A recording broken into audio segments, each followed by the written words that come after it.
दोस्तों, कोई भी जातक या जाति का हो, कुंडली में ग्रहों की स्थिति के अनुसार ही शादी के बंधन में या विवाह के बंधन में बनता है।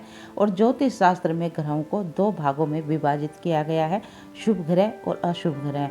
और ऐसे में हम विवाह के लिए सप्तम भाव को देखते हैं। यदि सप्तम भाव पर शुभ ग्रहों की दृष्टि हो, या फिर सप्तम भाव शुभ ग्रहों से प्रभाव में हो, या फिर सप्तम में शुभ ग्रहों के साथ युति बनाकर बैठ जाए। शुभ ग्रहों में हम बुध को लेते हैं, चंद्रमा को लेते हैं, हम गुरु को लेते हैं और शुक्र को लेते हैं। वैसे लड़के की कुंडली जब भी हम देखते हैं तो लड़के की कुंडली के लिए हम शुक्र ग्रह को देखते हैं, या फिर लड़की की कुंडली देखते हैं विवाह के लिए तो हम लड़की की कुंडली के लिए गुरु ग्रह और मंगल ग्रह को देखते हैं।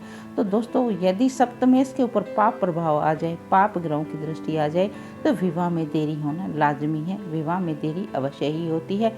और यदि सप्तम भाव पर शनि की दृष्टि आ जाए या राहु की दृष्टि आ जाए, राहु या शनि के पाप प्रभाव में सप्तमेश आ जाए, तो विवाह में बाधाएं उत्पन्न होती हैं या फिर विवाह में अत्यधिक देरी हो जाती है। लेकिन दोस्तों, इसके साथ ही हमें कुंडली में और ग्रहों को भी देखना पड़ता है। जैसे कि लग्नेश कहाँ बैठा है, लग्नेश के ऊपर किन ग्रहों की दृष्टि है, लग्नेश को कौन से ग्रह देख रही हैं, या फिर चंद्रमा से सप्तम भाव में कौन सी राशि है, चंद्रमा से सप्तम भाव में कौन से ग्रह बैठे हैं, और चंद्रमा से सप्तम भाव को कौन से ग्रह देख रही हैं।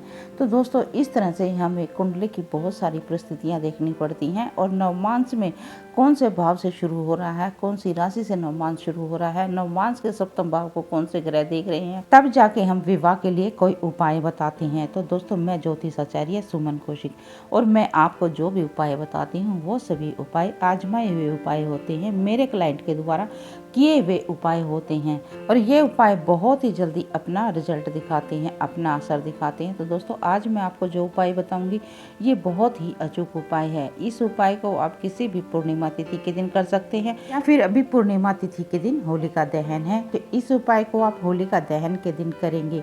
होलिका दहन में करेंगे तो ये उपाय बहुत ही जल्दी अपना असर दिखाएगा, और इस उपाय के करते ही आपके बच्चे का रिश्ता पक्का हो जाएगा, ये मेरा आपसे वादा है। तो दोस्तों, यदि आपको ये उपाय अच्छा लगे, ये जानकारी अच्छी लगे, तो वीडियो को लाइक और चैनल को सब्सक्राइब अवश्य ही कर दीजिए। आपका किया गया एक सब्सक्राइब हमारे हौसले को बढ़ाता है, और साथ ही इस जानकारी को अधिक से अधिक अपने दोस्तों के साथ भी शेयर कर दीजिए।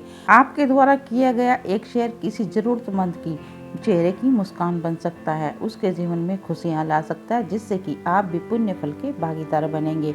और कमेंट बॉक्स में हर हर महादेव लिखना बिल्कुल ना भूलें। तो दोस्तों, चलिए अब आपको उपाय बता देते हैं। उपाय आपने किस प्रकार करना है। दोस्तों, जिन बच्चों के विवाह में देरी हो रही है, या मनपसंद रिश्ते नहीं मिल रहे हैं, या रिश्ते आते तो हैं बार बार, रिश्ते पक्के होने के बाद तय नहीं होते, रिश्ते टूट जाते हैं, तो दोस्तों, इस तरह की अगर परिस्थितियाँ आपके बच्चे के साथ या आपके किसी जानकार के साथ हो रही है, तो आप उनके साथ इस उपाय को या इस जानकारी को अवश्य ही शेयर कीजिए। तो दोस्तों, आपने इस उपाय को होलिका दहन वाले दिन करना है। आपने नहा धोकर साफ स्वच्छ वस्त्र धारण कर लेने हैं, और साफ स्वच्छ वस्त्र धारण करने के बाद आपने एक पान का पत्ता लेना है। लेकिन ध्यान ये रखना है, वो पान का पत्ता कहीं से कटा बटा या जला नहीं होना चाहिए, बिल्कुल साफ स्वच्छ पान का पत्ता होना चाहिए। उसके बाद उस पान के पत्ते के ऊपर गंगा जल से कुछ छींटे लगा लें, उसको शुद्ध कर लें, उसको फिर पोंछ लें। और उसके बाद आपने सफ़ेद चंदन लेना है, पीले रंग का चंदन आपने नहीं लेना है। सफ़ेद चंदन लेकर उसका थोड़ा सा घोल बना लें, और उस घोल को पान के पत्ते के ऊपर आप लगा दें। और उसके बाद आपने एक छुहारा लेना है, और उस छुहारे को भी आपने उस जो चंदन लगा रखा है पान के पत्ते के ऊपर ही रख दें। और इस तरह से आपने ये तीनों चीज़ें लेकर आपने किसी मंदिर में चले जाना है जो आपके घर के आसपास शिव जी का मंदिर हो, और वहाँ जाकर आपने ये पान का पत्ता और वो छुहारा शिवलिंग के ऊपर अर्पित कर देना है, अपने बच्चे के शीघ्र विवाह की कामना करते हुए कि हे भगवान, मेरे बच्चे के विवाह में जो भी बाधाएं आ रही हैं या जो भी अड़चने आ रही हैं उनको शीघ्र अतिशीघ्र दूर करें, और मेरे बच्चे के शीघ्र विवाह के योग बने। मेरे बच्चे की कुंडली में जो भी विवाह संबंधी दोष हैं उनको आप दूर करें, और अपने बच्चे का नाम और गोत्र बोलते हुए इस पान के पत्ते को वहाँ शिवलिंग पे अर्पित कर दें। और ओम श्री शिवाय नमस्तुभ्यम इस मंत्र का 108 बार आपने जाप करना है। तो दोस्तों, ये उपाय बहुत ही अचूक उपाय है। इस उपाय को आप अभी होलिका दहन वाले दिन भी कर सकते हैं, और किसी भी पूर्णिमा तिथि के दिन आप इस उपाय को कर सकते हैं।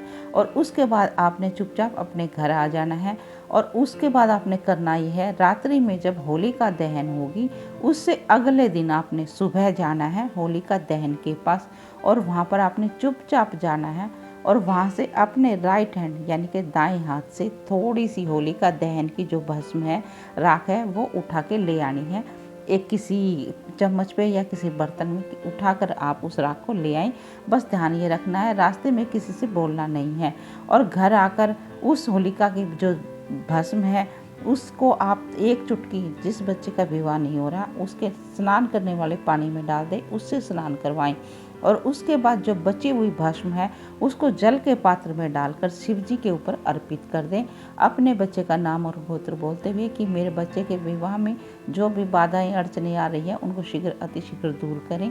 इस प्रकार आप कामना करते हुए जो भस्म मिला हुआ जल है उसको आपने शिवलिंग के ऊपर अर्पित कर देना है। तो दोस्तों, इस उपाय को करने के बाद आप चुपचाप अपने घर आ जाएं, पीछे मुड़कर आपने नहीं देखना है।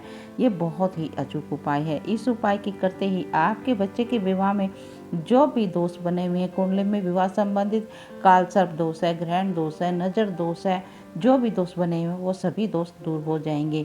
और दोस्तों, इस उपाय के करने के बाद भी यदि आपके बच्चे के विवाह में कोई अड़चनें आ रही हैं तो कमेंट बॉक्स में अपने बच्चे का नाम, अपने बच्चे की date of birth, birth time और बर्थ प्लेस लिखकर अपनी समस्या लिख दें।